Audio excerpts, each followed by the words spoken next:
Hello, everyone, and welcome once again to the Temple Institute Parsha class. My name is Gedalia Meyer with the podcast from Malu Demim in Israel.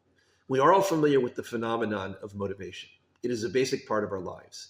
It's what gets us going when we need something to get us going. While it is a bit difficult to pin down exactly what is happening when this weird but very normal drive kicks in, we all know it when we see it. But what really is motivation? Is it an emotion? Most people would probably say that it resembles an emotion in that it is a feeling that somehow gets aroused. By the same token, those same people might say that it is not really an emotion in that it usually works through some input from the will, as opposed to emotions which generally require no such a boost. Motivation seems to be a human-induced emotion, a feeling that comes as a result of willpower. It is almost like a willfully induced boost for the will. As strange and as normal as motivation is, it is matched by its counterpart, the lack of emotion. Everybody is familiar with this. Sometimes that motivation to do whatever it is that needs doing just isn't there. No matter how much we know that we have to get going, the will cannot seem to generate the motivation to move. We can tell ourselves whatever we want to put it in gear, but nothing seems to help. If the motivation isn't there, it is almost impossible to make things happen. We feel paralyzed, like some force is holding us back, knowing full well that there is no such force other than our own lack of drive. It sure would be nice if there was a switch in our minds that could be controlled to turn this power on and off whenever it is called for. It turns out that there is such a switch. It is called the will. We all know this. Motivation is the will getting its act together. Lack of motivation is the will lying helpless and powerless. So what we really need is a switch for the switch. We need a way to turn on the will when the will won't turn on. We need a way to will the will. Is there such a thing in the mind? This week's Parsha is called Vayikra. It is the first Parsha in the book called by that name, known in English or Latin as Leviticus. A good deal of this book and the entire Parsha deals with the various offerings that were brought in the tabernacle that was set up at the end of last week's Parsha. This topic will remain the primary subject of this book through the next few Parshas and will remain in the background throughout the book. It is not easy to relate to all these offerings, and it is difficult to escape wondering why all this was necessary. Without going into that problematic subject, we are going to turn to a secondary reading that takes place this week. This week is known as Parashat Zachor. It always comes on the Shabbat right before the Jewish holiday of Purim, which falls on Wednesday night and Thursday of this coming week. Parashat Zachor is the reading of a short section that comes towards the end of the book of Deuteronomy. It recalls the attack of an obscure desert tribe called Amalek on the Israelites as they were passing through the Sinai wilderness shortly after the Exodus. It includes the commandment to blot out the memory of Amalek, but to also never forget what they did. This somewhat contradictory obligation mirrors the tendency among Jews to dwell on the past, even as they wish to erase it. We want all memory of Amalek destroyed. They are the eternal enemy. But at the same time, we don't want to forget what they did, because it is a part of our history and we need to know it. What frequently gets lost in all the talk about Amalek that comes up when this particular reading comes up every year is the actual event of the attack. It turns out that this is described quite vividly in the Torah, in the middle of the book of Exodus. This section, which is also fairly short, has no special Shabbat reading devoted to it, even though it is probably more informative as to what happened than the more familiar reading which commemorates the attack. So let's take a moment to recall the actual events as they are described in that earlier section. The attack from Amalek comes out of the proverbial left field. The Torah never mentions this tribe prior to this attack. The name Amalek is only mentioned in passing deep in the book of Genesis as one of the obscure descendants of Esau, the estranged brother of Jacob.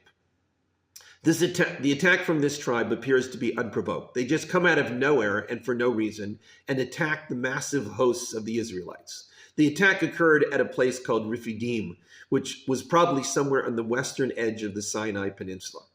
This place has no great significance and only gets mentioned a few other times in the Bible as one of the many stops on the journeys through the wilderness. What is surprising about the Torah's description of the attack is that it focuses not on the typical things one might expect from a battle, but on something that took place on the sidelines. Moshe told Joshua to choose men to fight back the attack, while he, Moshe, would stand on a mountain with the staff of God in his hand. Moshe then ascended this mountain with his brother Aaron and a man named Hur. The Torah then states that, quote, when Moshe raised his hands, the Israelites would start winning the battle. But when he rested his hands, Amalek would start winning. Without any attempt to explain why the position of Moshe's hands was so crucial to the outcome, the Torah surprisingly says that Moshe couldn't manage to keep his hands up, despite the obvious effect they had on the battle. Quote, and Moshe's hands were heavy, so they took a rock and placed it underneath him, and he sat upon it. Aaron and Hur supported his hands, one from each side, and his hands were steady until sunset. And Joshua weakened Amalek and his people by the sword. That's really the entire description of the events. The next two verses give a somewhat dramatic command from God to Moshe to write down the events of this battle as a reminder to Joshua that God would always assist in destroying this enemy. Moshe then built an altar to commemorate this promise, summarizing the story with the dramatic phrase, the war of God is against Amalek for all generations. That's really all there is. There is no question that this was a victory, but it is unclear why it was made into such a big deal. It does seem a bit minor in the context of everything else that was happening in the Torah at that point. It was preceded by the Exodus and followed by the giving of the Ten Commandments. It is not difficult to miss this entire event. What is truly strange about this story is the role Moshe played in the whole thing. He didn't lead the troops into battle. He watched from the sidelines, doing this thing with his hands. What is truly strange about that is he seems to not have really risen to the moment. All he had to do was keep his hands up.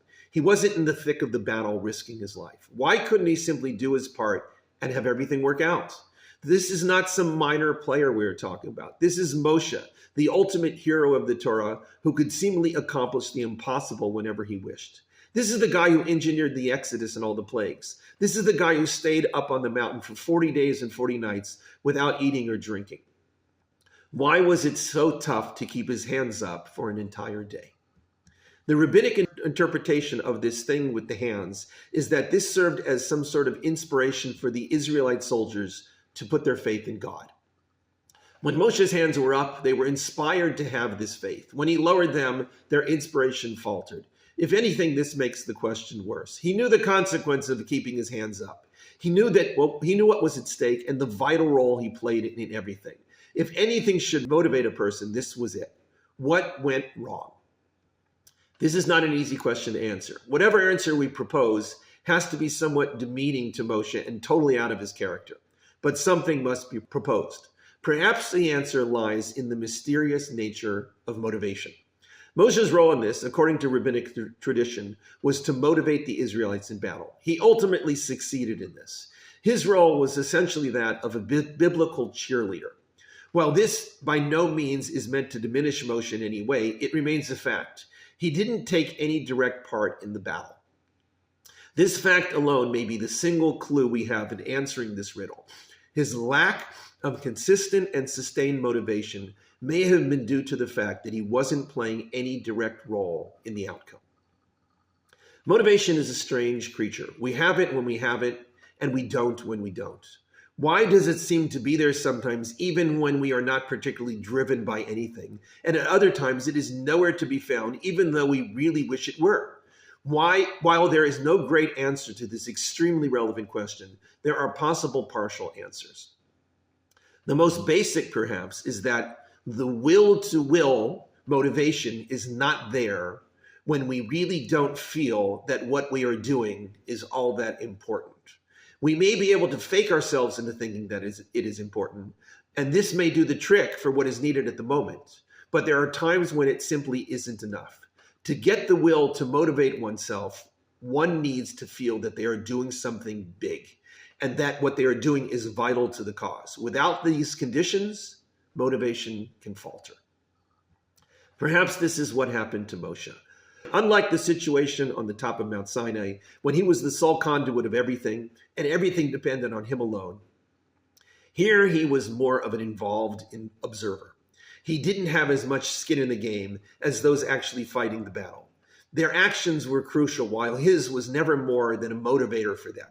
While this was unquestionably important, it wasn't at the center of the action. Even Moshe may have had a hard time keeping up the cheerleading when that was all he was doing. After a few hours or after half a day, perhaps he started wondering if all this was necessary. One final question has to be addressed. Why did this stunt of having others support his hands do the trick?